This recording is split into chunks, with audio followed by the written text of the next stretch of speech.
Hello students, this is the Digital Knowledge Irshad Academy with a new video of single input application as an inverting amplifier. Before going to circuit details, subscribe my channel and press bell icon so that the next video reaches you. Look at the circuit diagram. Is an inverting amplifier.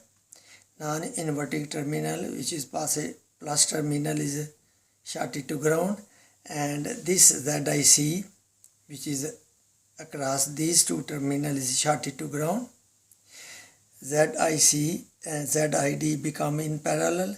This is 100 mega ohm, this is 10 kilo ohm. We know virtually the RT, total resistance in a parallel, equals small value resistance, and in this case it becomes ZID.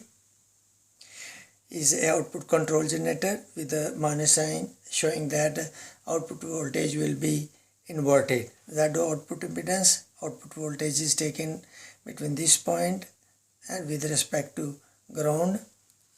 V output formula is A, V input 1 minus V input 2, and in this case V input 1 is 0, therefore output voltage is equal to minus A times V input 2.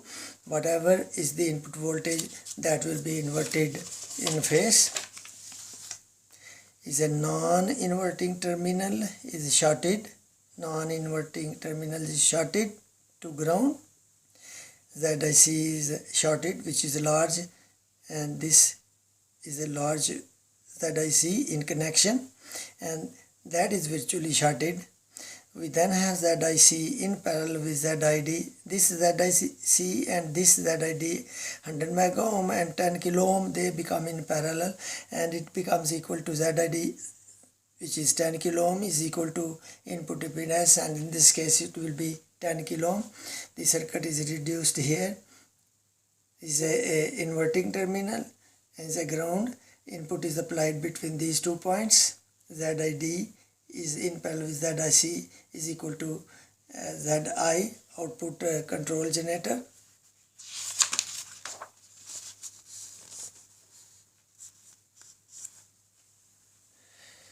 Equivalent circuit, inverting terminal and ground. Input voltage is applied here. That is the input impedance, of course 10 kilo ohm. Now see that 1 millivolt gain is 1000. 1 millivolt means 1000 of a volt, amplified by 1000 times becomes 1 volt. Is a positive going voltage. Output is amplified but negative going. Input voltage is negative going, output is amplified but positive going voltage. And in this case, if it is a negative voltage, negative going half cycle, output will be amplified and will be positive going half cycle, and when it is positive half cycle, output is a negative going.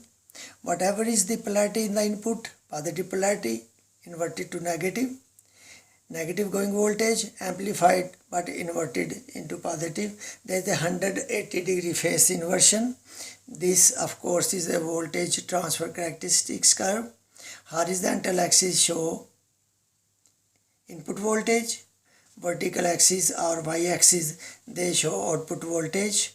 Say for example, if we are applying a input voltage is in a positive direction, output voltage will be negative output voltage, and will increase input voltage, output voltage increasing, but we can increase only up to saturation point. At this is called point X. Beyond this, the saturation occurs and distortion occurs, and this is a negative saturation voltage, and it is equal to or less than VEE. When you are applying a negative input voltage, the output voltage is going to be a positive direction. Further increase, output voltage will increase further in positive direction, and at this point the output voltage ceases to increase, and this is called point X, which is the positive saturation point. Beyond this, desaturation occurs, and positive saturation voltage is less than VCC of the transistors. See that this point is to be noted. If you are applying a positive input voltage, output voltage will be amplified, but you are going to get negative output voltage. Positive input, negative output. And when you are applying a negative input voltage, you are going to get a amplified version but of positive polarity. That means whatever is the input voltage polarity, output will be inverted, negative inverted into positive. That's all. Thank you very much. In the next video, we will study operational amplifier with feedback voltage. That's all.